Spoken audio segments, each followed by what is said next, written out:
11ই জানুয়ারি 2025 শনিবার সকাল 10:30 থেকে বিকেল 5টা পর্যন্ত বাঁকুড়ার সালতোরাই ব্লক কমিউনিটি হলে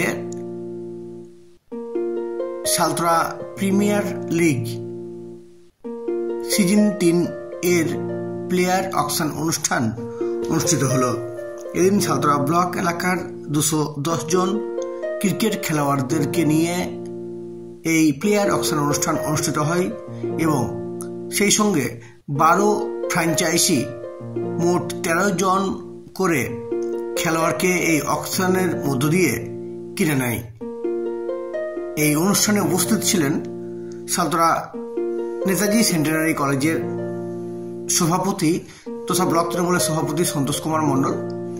এর পাশাপাশি উপস্থিত ছিলেন এলাকার বিশিষ্ট সমাজসেবী মনোতোষ আচার্য, একই সঙ্গে এসপিএল কমিটির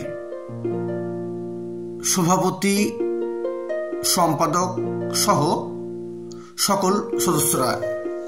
এর পাশাপাশি উপস্থিত ছিলেন এই অনুষ্ঠানে এলাকার বিশিষ্ট সমাজসেবী ও বিশিষ্ট জনেরা।